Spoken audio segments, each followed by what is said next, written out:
The US-led coalition has admitted its planes carried out an attack in eastern Syria that the Russian army says killed at least 62 Syrian troops fighting island. The US said its planes halted the attack in Deir al-Zour when informed of the Syrian presence and would not knowingly strike them. The strikes allowed its jihadists to advance, the Russians said. Russia earlier said the current ceasefire in Syria was in danger of collapse and the US would be to blame. The cessation of hostilities does not include attacks by the US on IS or other jihadist groups. US unease over joint air action with Russia-Syria conflict. How will the new truce work? Syrians enjoy a moment of calm what's left after 5 years of war. The U.S. Central Command statement said the coalition believed it was attacking positions of so-called Islamic State and the raids were halted immediately when coalition officials were informed by Russian officials that it was possible the personnel and vehicles targeted were part of the Syrian military. It said the Combined Air Operations Center had earlier informed Russian counterparts of the upcoming strike.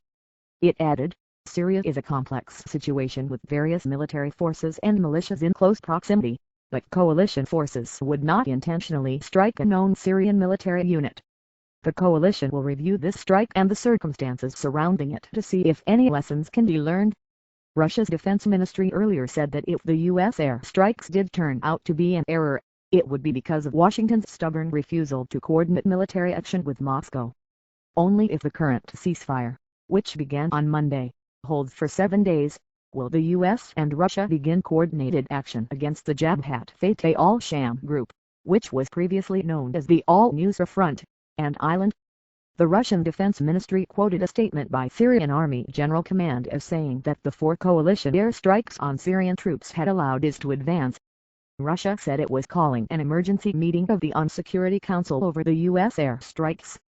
The Russian Foreign Ministry said the attack had jeopardized the US-Russia agreement on Syria. The Syrian statement said that the airstrikes were conclusive evidence that the U.S. and its allies supported the jihadist group. The Syrian Observatory for Human Rights Monitoring Group put the death toll at least 80. There have been no confirmed cases of U.S. airstrikes targeting Syrian troops. Last December, Syria accused the coalition of attacking a government army camp in Deir al-Zour, but the U.S. denied it. Repeated messages earlier, Russia's military expressed fears for the ceasefire. It said rebel groups had increased attacks and it urged the U.S. to act or be responsible for the collapse of the truce. Russian General Vladimir Savchenko said the situation in Syria is worsening with 55 rebel attacks over the past 24 hours, leading to the deaths of 12 civilians. Gen. Viktor Posniker said Russia, an ally of the Syrian government, was doing all it could to rein in Syrian troops. If the American side does not take the necessary measures to carry out its obligations, the breakdown of the ceasefire will be on the United States, he said. The United States and the so-called moderate groups they control have not met a single obligation they assumed in the framework of the Geneva Agreement. The terms require moderate rebel groups to separate themselves from jihadists. Gen. Posniker said, our repeated messages to the American side are left without a response. There is doubt that the U.S. is able to influence the moderate opposition they control.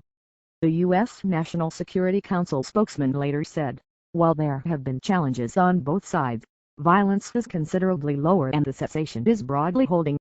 What we're not seeing is humanitarian aid getting through and it will be hard to build confidence on the ground until it occurs. Some 20 trucks have been waiting since Monday for safe passage from Turkey into Syria and onto rebel-held East Aleppo.